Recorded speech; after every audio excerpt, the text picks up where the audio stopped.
तो नवंबर का जो महीना है कुछ खास पसंद नहीं है भारतीय क्रिकेट फैंस को, और इस बार भी यही हुआ। 3-0 white wash from New Zealand at home. उसके बाद से जैसे सबने राइट ऑफ कर दिया इस टीम को, जो पिछले 12 साल से बेस्ट टेस्ट टीम कहला रही थी, एकदम से सबकी नज़रों में गिर गई है और गिरनी भी चाहिए। अगला दौरा है इंडिया का ऑस्ट्रेलिया में, जहां खेलने को मिलेंगी तेज पिचेस और खूंखार फास्ट बॉलर्स, और सब यही कह रहे हैं कि इंडिया का व्हाइट वॉश होने वाला है। तो क्या सच में व्हाइट वॉश होने वाला है, ये हम आगे देखते हैं।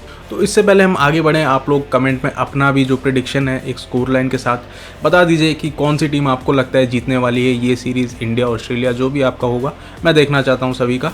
तो अगर एक्सपर्ट्स की माने तो मैथ्यू हेडन ने 3-1 की स्कोर लाइन प्रिडिक्ट की है ऑस्ट्रेलिया के फेवर में। ऑस्ट्रेलिया के एक्स कैप्टन रिकी पॉन्टिंग ने भी सेम स्कोर दिया है in the favour of Australia. और जो इनके ऑफ स्पिनर हैं नेथन लायन, उन्होंने यहाँ तक कह दिया कि 5-0 से इस बार इंडिया का व्हाइट वॉश पक्का है। तो अब एक पर्सनल बिलीफ पे आ जाएं तो मेरा जो ओपिनियन है वो थोड़ा अलग है मैथ्यू हेडन और रिकी पॉन्टिंग से। मैं अभी भी समझता हूँ कि इंडिया के पास एक फेयर चांस है सीरीज़ ड्रॉ कराने का या फिर जीतने का भी। बस शर्त यह है कि एज अ टीम खेलना होगा, सबको अपना बेस्ट देना होगा। क्यों मैं ऐसा कह रहा हूँ, अगर आप पिछले एक साल में ऑस्ट्रेलिया का परफॉर्मेंस देखें तो they have not been the best side at home. West Indies एक मैच जीत के आया ऑस्ट्रेलिया में, बहुत अच्छी बॉलिंग करी वहाँ शमार जोसेफ ने। तो उसके बाद अगर आप देखें पाकिस्तान जब टूर करने आया था ऑस्ट्रेलिया, तो वहाँ कुछ सेशंस में MCG में पाकिस्तान ने पकड़ लिया था ऑस्ट्रेलिया को, इनके 4 विकेट बहुत जल्दी गिरा दिए थे, लेकिन उसके बाद ये लोग मिचेल मार्श को आउट नहीं कर पाए। तो वहाँ से पाकिस्तान मैच हार गया, बट एक कॉम्प्रोमाइजिंग पोजीशन में था ऑस्ट्रेलिया। अगर पिछले एक साल में हम इनके बैट्समैन की परफॉर्मेंस पे नज़र डालें तो Steve Smith, Marnus Labuschagne, Usman Khawaja, ये लोग बहुत अच्छा क्रिकेट नहीं खेले हैं। इनफैक्ट जो इनका मेन बैट्समैन था कैमरन ग्रीन, जो रन बना रहा था, वो इंजर्ड हो गया है। तो ये एक अच्छी खबर होगी इंडियन टीम के पर्सपेक्टिव से। तो इस सीरीज़ में शायद हमें वो 500 साढ़े 500 वाले मैचेस देखने को ना मिले।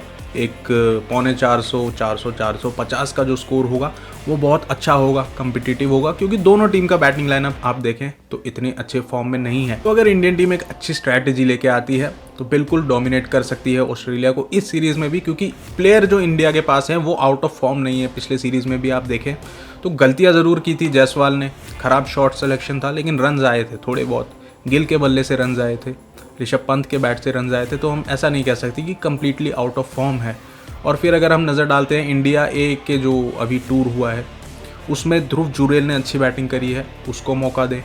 प्रसिद्ध कृष्णा ने बॉलिंग अच्छी करी है, उसको मौका दें। अगर टीम सिलेक्शन अच्छा होता है, एक अच्छी स्ट्रैटेजी लेके आती है, हर प्लेयर के लिए प्लान लेके आती है, तो मुश्किल नहीं होगा ऑस्ट्रेलिया को डोमिनेट करना। अगर एक्स फैक्टर्स की बात करें इंडिया के पॉइंट ऑफ व्यू से तो 3 प्लेयर जो मेरे दिमाग में अभी आ रहे हैं। पहला नाम होगा जसप्रीत बुमराह का। अगर कोई भी ओवरसीज़ टूर होता है, साउथ अफ्रीका में खेलना है, इंग्लैंड में खेलना है, ऑस्ट्रेलिया में खेलना है, तो बुमराह के बिना शायद इंडिया के लिए सीरीज़ जीतना या मैच भी जीतना बहुत मुश्किल होगा। पिछला जो कुछ टाइम से इनका परफॉर्मेंस रहा है टेस्ट क्रिकेट में, चाहे वो घर पे हो चाहे बाहर हो, बहुत ही खतरनाक रहा है। और ऑस्ट्रेलिया में हम आ जाएँ तो सबसे अच्छा रिकॉर्ड इनका ऑस्ट्रेलिया में ही है। फास्ट पिचेस, कुकाबोरा की ball, Bumrah enjoys bowling in Australia. तो मेन प्लेयर मेरे ख्याल से जसप्रीत बुमराह ही होगा। होपफुली इंजरी प्रोन है, तो मैं यही उम्मीद करूंगा कि 5 के 5 मैच लगातार बुमराह खेल जाए बिना किसी इंजरी और कुछ भी दिक्कत ना आए। दूसरा जो नाम है, पिछले 5 साल से टेस्ट क्रिकेट में इतने अच्छे रन्स नहीं आए, लेकिन जब आप खेल रहे हो ऑस्ट्रेलिया में तो आप इस प्लेयर को इग्नोर नहीं कर सकते, राइट ऑफ नहीं कर सकते। हाँ, मैं बात कर रहा हूँ विराट कोहली की। और जब भी विराट ऑस्ट्रेलिया जाता है कुछ ना कुछ अलग करके आता है, चाहे वो 2012 में इसकी पहली टेस्ट सेंचुरी हो, 2014 में जब कैप्टनसी मिली थी, उसके बाद 2016 में गया था तो किंग कोहली का जो टाइटल था वो ऑस्ट्रेलिया में मिला था, उसके बाद सीरीज़ विन, फिर 2022 में वो पाकिस्तान वाली knock. Virat loves playing in Australia. जो पिचेज़ हैं वो तेज़ होती हैं, बाउंस भरी होती हैं, और वहाँ काफ़ी अच्छा रिकॉर्ड है, मज़ा आता है विराट को वहाँ बैटिंग करने में।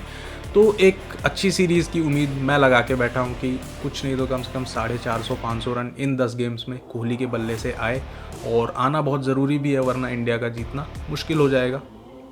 तीसरा प्लेयर हम सभी जानते हैं, ऋषभ पंत का मैं नाम लूँगा, क्योंकि जब भी देखें पिछले कुछ 4-5 साल में जहाँ भी इंडिया ने टेस्ट क्रिकेट खेला है और जब भी मैच फंसा है तो एक ही प्लेयर सामने रहता है, ऋषभ पंत।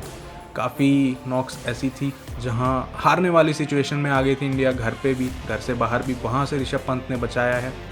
ऋषभ पंत की जो बैटिंग होगी वो बहुत क्रूशल होगी इंडिया के लिए, और क्रूशल रन्स जो 5 पे आएंगे।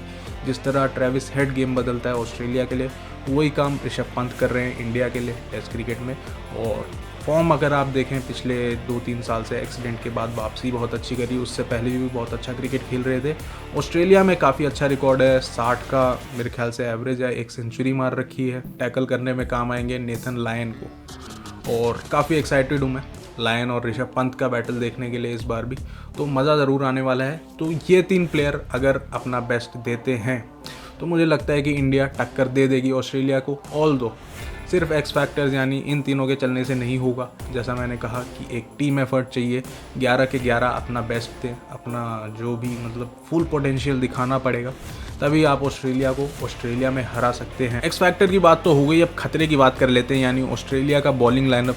PAT Cummins, Josh Hazlewood, Nathan Lyon, Mitchell Starc, Scott Boland. अगर आप इन सब का पिछले 1 साल में रिकॉर्ड देखें तो मिचेल स्टार्क जो है उन्होंने बहुत बेकार बॉलिंग करी है, उसके अलावा बाकी जितने भी बॉलर्स हैं उनका एवरेज 20 से नीचे है। स्कॉट बोलैंड वापसी कर रहे हैं इंजरी से, लेकिन इनका घर पे रिकॉर्ड बहुत अच्छा है, तो इंडिया के सामने हमें खेलते दिखेंगे। तो इस बार क्या स्ट्रैटेजी रहेगी इंडिया की इनको टैकल करने के लिए, वो डिपेंड करता है। पर्सनली आई बिलीव इस बार आपके पास पुजारा जैसा कोई बैट्समैन नहीं है जो एक एंड पे खड़ा होके इनके बॉलर्स को थकाएगा। पिछले ही अगर आप 2 बॉर्डर गावस्कर ट्रॉफीज़ देखें तो पुजारा एक एंड पे खड़ा मिलता था, चाहे आप स्कूल में कॉलेज जाता था, कॉलेज से वापस आता था, देखता था भाई पुजारा बैटिंग कर रहा है। लेकिन इस बार हमारे पास ऐसा कोई बैट्समैन नहीं है कि जो 100, 150, 200 बॉल वहाँ खेल के एक एंड पे खड़ा हो, बॉल खाए अपने मुंह पे, कंधे पे, कमर पे। तो मेरे ख्याल से स्ट्रैटेजी यही होनी चाहिए इंडियन टीम की शुरू से कि स्कोर करने का देखें। बॉल चाहे नई है, पुरानी है, सामने कोई भी बॉलर है, 3.5-4 का रन रेट मन में लेके चलना चाहिए, क्योंकि स्कोर करने की अपॉर्चुनिटीज़ अगर आप छोड़ेंगे तो शायद जो आपका टोटल होगा उसमें से 40-50 रन या उससे ज़्यादा भी कम हो सकते हैं। कंक्लूजन अगर आ जाएँ बोलते हुए शायद काफ़ी हंसेंगे लोग, पर मुझे लगता है कि इंडिया टक्कर दे सकती है ऑस्ट्रेलिया को इस सीरीज़ में भी। तो एक स्कोर लाइन अगर प्रिडिक्ट करनी हो तो मुझे लग रहा है कि इंडिया सीरीज़ ड्रॉ करवा सकती है 2-2, या फिर 3-2 से इंडिया जीत भी सकती है।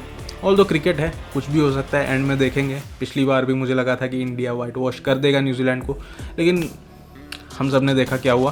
पर पर्सनली आई फील ये सीरीज़ इंडिया बाउंस बैक करेगा, इधर इट्स अ ड्रॉ या फिर 3-2 in the favour of India. अगर आप यहाँ तक आए, चैनल मेरा सब्सक्राइब कर दे, वीडियो देखा तो धन्यवाद। अपनी भी स्कोर लाइन कमेंट करके बता दें क्या आपको लगता है क्या होगा। मिलते हैं